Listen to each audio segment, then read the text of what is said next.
Olá, boa tarde para você. O governo agora está no ar. A arrecadação de impostos vem crescendo. A Receita Federal divulgou agora há pouco um aumento no mês de julho comparado a junho. Reflexos de uma retomada da economia? É o que nós vamos saber. E quem tem as informações para a gente é a repórter Márcia Fernandes, com quem eu vou conversar agora. Boa tarde, Márcia. Explica para a gente o que significam esses números. Oi, Roberto, boa tarde para você, boa tarde a todos. Olha só, segundo a Receita Federal, a arrecadação atingiu 115 bilhões 990 milhões neste mês de julho. Se você comparar com julho do ano passado, quando não havia pandemia, esse número é 17% menor. Agora, se você comparar com junho deste ano, houve um aumento de 33% na arrecadação. Segundo a Receita Federal, isso ocorre porque o mês de julho ele é o primeiro mês do terceiro trimestre, é chamado um cabeça de trimestre, e meses assim, a arrecadação costuma ser maior mesmo. Essa variação também mostra uma retomada gradual da economia, que foi muito influenciada pela pandemia do novo coronavírus. Um outro ponto que merece atenção, destaque, Roberto, é a arrecadação, que de maio para cá vem aumentando mês a mês. Maio, junho, julho, a arrecadação aumentou em setores, principalmente produção industrial, vendas de bens e também vendas de serviço. E segundo a Receita Federal, nesse período de janeiro a julho de 2020, a arrecadação total superou 780 bilhões de reais, Roberto. Tomara que continue melhorando, né, Márcia? Obrigado pelas informações. E o governo brasileiro já desembolsou mais de 500 bilhões de reais para reduzir os efeitos da pandemia.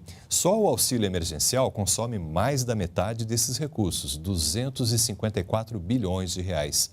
Segundo o Ministério da Economia, a partir do mês que vem, o país começa uma nova trajetória de crescimento, com estimativa de arrecadação positiva de 5 bilhões de reais.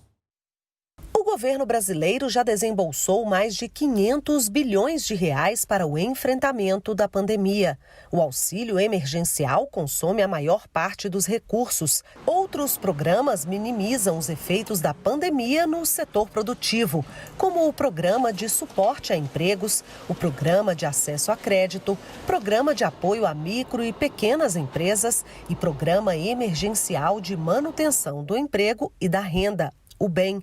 A União garantiu parte do salário dos empregados para que não fossem demitidos. A estabilidade que se deu pela MP faz com que na retomada a gente mantenha aqueles empregos. Para o combate aos efeitos da pandemia, o governo investiu o equivalente a 7,3% do PIB, índice que é quase o dobro da média de gastos estimada para países em desenvolvimento, que é de 4,1% do PIB. Os efeitos da pandemia na economia do país geraram no primeiro trimestre uma queda de 1,5% no PIB e uma nova retração do índice ainda é esperada pelo mercado financeiro. Mas com as medidas adotadas pelo governo, a expectativa agora é de retomada. É claro que uma queda do PIB de 4,7%, 4,8% ainda é uma queda muito brusca. Mas quando você olha o que as pessoas esperavam e o que está acontecendo, não há dúvidas de que o ministro Paulo Guedes estava certo.